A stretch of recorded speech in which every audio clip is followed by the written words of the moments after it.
안녕하십니까, 이성수의 증시 토크입니다. 자, 밤사이에 자넷 옐런 전 연준 의장이 차기 바이든 행정부의 재무장관 후보가 되었다라는 그러한 소식에 미국 증시 그리고 오늘 한국 증시가 훈훈한 온기가 일고 있습니다.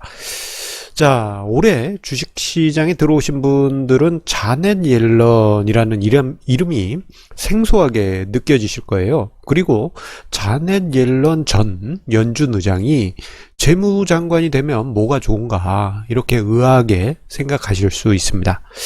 저 같은 경우는 이게 한 11월 14일 15일 그때 뉴스가 나왔을 때 쌍수를 들고 환영했습니다. 그때 당시는 뭐 여러 명의 후보가 있고 그 중에 가능성이 높다라는 정도였는데, 자, 어제 밤 사이에는 자넷 옐런 전 연준 의장이 재무장관으로 내정되었다라는 거의 확정적인 뉴스가 나왔죠. 정말 환영하고 경축하는 바입니다. 자, 뭐 제가 왜 이렇게 환영하고 경축하는지 그 이유를 들어보시게 되면요. 왜 주식시장이 어제 미국 그리고 오늘 한국 증시가 훈훈하게 반응하는지 그 이유를 아시게 되실 것입니다. 자, 자넷 옐런 의장, 저는 이렇게 표현하고 싶습니다. 자, 우리 뭐 요즘도 그 게임이 있지만 소시적에 삼국지 게임 보게 되면은 시뮬레이션 게임 있지 않습니까? 숫자로 타타타타 해가지고 제갈공명도 내 부하로 만들고 뭐 이런 삼국지 게임이요.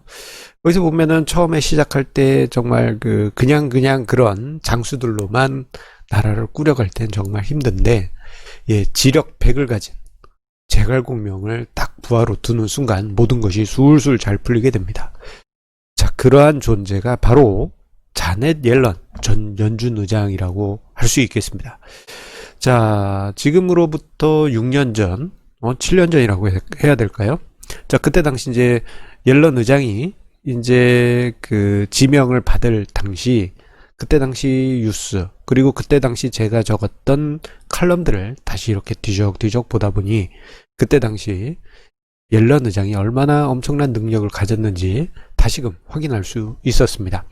자, 2009년에서 2012년 사이에 14명의 연준 위원들을 월스트리트 저널에서 평가했는데, 그 중에서 자넷 옐런 의장이 가장 경제 예측 능력이 높았다. 지력 100에 제갈공명이 따로 없는 것이죠. 그리고 이분이 2005년에서 2007년에 미국 부동산 버블 경고를 강하게 했습니다. 결국 2008년에 엄청난 금융위기, 미국 부동산발 금융위기가 터지고 말았죠. 그만큼 지식과 지력을 가지고 있는 인물이에요. 자, 지금 화면상에 이제 뭔가 패러디한 그림이 있지 않습니까? 이게 7년 전에 2013년 10월에 저희 칼럼에서 적은 내용입니다. 차기 연준 의장으로 자넷 옐런이 내정되었다. 그때 그런 뉴스가 있었고 그 뉴스를 바탕으로 해서 칼럼을 준비한 건데, 그때 당시 뭐 영화 관상이 유행이었어 가지고 제가 좀 패러디를 하긴 했습니다. 관상을 보아하니 비둘기와 매를 모두 가지고 있고 많은 이들과 소통하니 세계 경제에 꼭 필요한 인물이구나. 저는 그때 당시 자넷 옐런 의장을 그렇게 평가했고, 실제 자넷 옐런 의장이 2014년부터 해서 2018년까지 연준 의장으로 있는 동안 정말 시장과 소통하고 뭐라 그럴까, 여러 가지 금융 정책을 펼치는 데 있어서 정말 부드럽게 스무스하게 넘어갔습니다. 뭐 당연히 연준 의장이라면 스무스하게 진행해야 되는 거 아닙니까? 라고 생각하실 수 있는데, 이게 연준 의장들이요, 그렇지가 않았습니다. 지금 위에 볼코 쇼크, 그린스펀 쇼크, 버냉키 쇼크 이런 단어들이 나와 있는데, 이게 자넷 옐런 의장 전에 버냉키 의장, 그 전에 그린스펀 의장, 그 전에 볼코 의장 이름들입니다. 이분들이 말 한마디 할 때마다 금융시장이 막 자지러지고 발작하고 막 그랬어요. 어떤 소통이나 이런 게 섬세한 부분이 좀 떨어졌기 때문입니다. 대표적인 예로 2013년 5월 말에 버냉키 의장이 이게 아마 의회 증언에서 양적 완화 중단할지도 몰라용 그런 취지의 발언을 버냉키 의장이 했다가 6월 달에 버냉키 쇼크라는 증시 폭락이 발생합니다. 그때 당시 한국 증시 같은 경우에는 6월 달에 최대 마이너스 11%라는 주가지수 하락률이 발생을 했어요. 그러면서 여러분들 뉴스 검색해 보시면 버냉키 쇼크, 지금도 그냥 검색하자마자 턱하니 뜰 겁니다. 그만큼 이전 연준 의장들은 거칠고 소통이 부족한 부분이 있었어요. 버냉키 의장도 소통을 많이 한 의장이긴 한데 그래도 옐런 의장에 비하면 거친 부분이 많이 있으셨습니다. 자, 그런데 자넷 옐런 의장이 2014년 2월에 취임한 이후에 보게 되면요, 좀 굵직굵직한 금융 정책들이 있었어요. 대표적으로 버냉키 의장 마지막에 테이퍼링, 양적 완화 축소를 시작을 하게 되는데 이게 이제 10월까지 진행이 돼서 완료가 됩니다. 양적 완화가 이제 끝나는 거예요.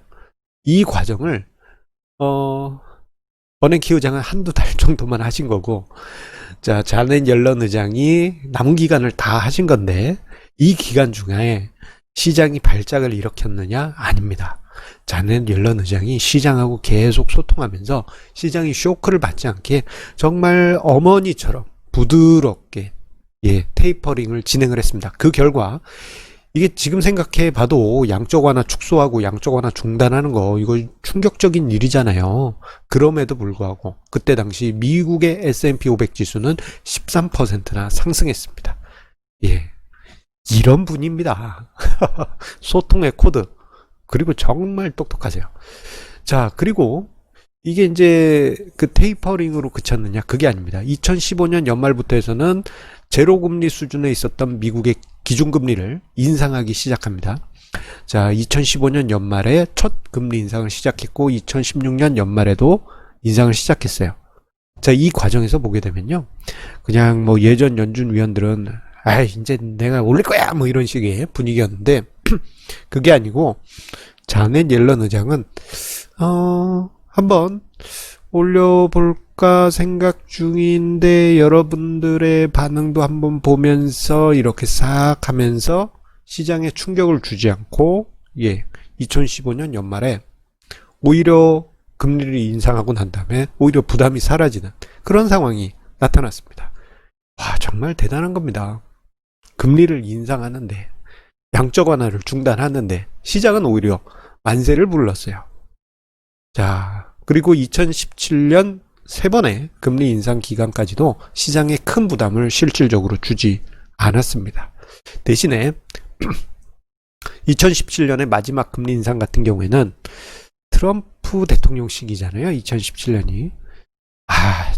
처음부터 옐런 자른다 막 그러고 막 정말 독불장군.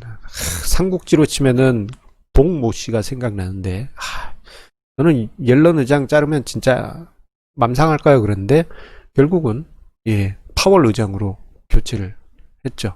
그래서 옐런 의장도 그것을 직감하고 마지막 차기 연준 의장이 누가 될지 모르지만 금리 인상에 부담을 주지 말자라고 해서 2017년에 한 번 더 금리 인상을 좀 무리하게 하셨던 것으로 그렇게 기억이 납니다. 자, 앞서 언급드린 대로 2018년에 단임으로 연준 의장에서 내려오시게 됐는데요. 이게 이제 연준 의장 역사에서 이런 선례가 거의 없어요. 한 번은 더 하셨거든요. 버냉키 의장도 한 번 더 했고, 뭐 그 전에 그린스펀 의장은 거의 20년 가까이 하셨습니다. 자, 트럼프가 파이어 했죠. 자, 그때 당시 2017년 11월 당시 자, 그 상황이 발생했을 때 제가 칼럼에 남겼던 문구를 지금 여기 제가 캡처를 해놨습니다. 이런 문구를 제가 남겼습니다. 트럼프 대통령 기간 만약 그런 상황이 만들어진다면 이게 재정정책으로 이제 버블을 키운다면 아마도 우리는 우리 세대 역사상 최대 규모의 버블 경제를 보고 그 버블이 붕괴되는 것도 보게 될 것입니다. 그러지 않기 바랍니다만 적어도 옐런 시대의 안정성은 이제 추억이 될 듯합니다. 2018년 이후 우리는 옐런 의장 시절의 그 부드러움을 이제는 경험할 수 없게 되고 금융시장에 충격이 왔고 결국 2020년 코로나 팬데믹 때 충격이 그렇게 심하게 날카로웠지만 3월 그 날카로운 쇼크가 발생하게 된 이유 중에 하나가 옐런 의장이 빈자리를 두었기 때문입니다. 이 트럼프 대통령 진짜 너무합니다. 자, 그리고 지금 화면상에 자료가 하나 또 나와 있는데요. 이것은 역대 1970년대 후반 이후부터 해서 대략 한 30년 동안의 연준 의장들의 임기 기간 중 연평균 미국 증시 상승률입니다. CAGR이라고 해서 연평균 증시 상승률을 할 수 있겠는데 볼커 의장 때 15%, 워낙 이제 경제 극단적으로 죽었다 살아났었기 때문에 뭐 15%. 볼커 의장도 잘하셨어요. 그린스펀 7.6%, 버냉키 4.3%, 그리고 자넷 옐런 의장 시절 때 9.6%입니다. 엄청난 성과라고 할 수 있어요. 볼커 의장 때, 이때만 해도 전 세계가 인플레이션 그리고 경제 성장률 지금하고 비교 안 되는 그런 수준이었지 않습니까? 자, 2014년에서 2018년 2월까지 9.6%. 옐런 의장의 성과 정말 대단하다. 그렇게 평가하지 않을 수가 없습니다. 저성장, 저인플레이션 시대에 미국 증시가 옐런 의장 시절에 정말 훈훈했던 것이죠. 자, 그리고 떠나 있었던 옐런 의장이 바이든 행정부의 초대 재무장관으로 들어올 가능성이 지금 매우 높아졌습니다. 자, 만약에 옐런 의장이 재무장관으로 취임하게 된다면요, 저는 태평성대가 열릴 거다라고 생각합니다. 왜 이렇게 생각하느냐? 지력도 높고요. 정말 능력도 출중하시고, 그리고 능력이 출중한 분들은 소통이 부족한데 소통도 정말 뛰어나시기 때문에 연준 의장 시절 때 금융정책이 매파적인 성격의 금융정책이었지만 성공적으로 양적 완화 중단 그리고 금리 단계적 인상 다 성공적으로 이끌었지 않습니까? 오히려 증시를 끌어올리면서 말이죠. 자, 바이든 행정부의 재무장관으로 취임하게 된다면 연준 의장 때는 금융정책을 썼다 한다면 이제는 국가의 재정정책을 펼치게 되겠죠. 지금 같은 시대는 이번 코로나 팬데믹을 거치면서 재정정책의 중요성은 그 무엇보다도 중요해졌습니다. 연준이나 중앙은행의 금융정책만으로는 저금리, 양적 완화 이거 가지고 이제 어떻게 할 수 없어요. 재정정책이 받쳐줘야 되고 그것을 잘 아는 옐런 의장은 재정정책을 유연하게 그리고 필요에 따라서는 파격적으로 쓸 수도 있다고 보여집니다. 만약에 경제성장이 부족하다면 현대통화이론이라고 할 수 있는 MMT도 과감하게 막 써버리면서 이건 좀 위험함도 있지만 한편으로는 필요에 따라서는 과감하게 쓸 필요가 있거든요. 생각해보면 코로나 지원금 이런 거 다 MMT입니다 지금. 트럼프 대통령이 난 MMT 아니에요 이런 식으로 나와서 그렇지 다 MMT입니다. 자, 그것을 더 과감하게 할 수도 있고 차후에 미래가 언제 될지 모르지만 적절한 시기에는 다시 여러가지 법인세도 인상하고 여러가지 이제 세금도 단계적으로 올리면서 소프트 랜딩을 하실 가능성이 크겠죠. 이 과정에서 경제가 충격을 최소화할 수 있게 그런 소프트 랜딩을 성공적으로 하실 거라 믿습니다. 왜냐? 그만큼 연준 의장 시절 때 저뿐만 아니고 모든 그때 당시 주식시장 참여자들한테는 연준 의장 자넷 옐런 의장 시절에는 시장에 부담이 없었어요. 그만큼 부드럽게 모든 정책이 펼쳐졌기 때문입니다. 엄청납니다. 자, 기대된다 할 수 있겠습니다. 자, 한 가지 공지 안내 드립니다. 자, 이번 주 금요일입니다. 며칠 안 남았어요. 3일 뒤인데요. 자, 저의 90차 정기 세미나가 온라인으로 개최됩니다. 온라인으로. 자, 저녁 7시에서 9시 온라인으로 예, 실황방송, 이 실황방송을 통해서 정기 세미나가 개최되는데요. 자, 참여하고자 하시는 분들은, 예, 참여 신청을 해 주셔야 됩니다. 예, 이게 이제 좀 몇 가지 조건이 좀 필요합니다. 자, 그 조건에 맞는 분은 이미, 예, 안내가 나갔을 것이고요. 자, 그 신청하신 분 중에 아직, 나 아직 조건을 못 맞췄는데 하시는 분은 어려운 조건 아니니까요. 돈도 안 들어갑니다. 예, 함께, 그 어려운 거 아니니까 함께 하셔가지고 이번 90차 정기 세미나, 예, 알찬 주제로 또 준비해 놨습니다. 예, 많은 분들의 참여와 관심 부탁드리도록 하겠습니다.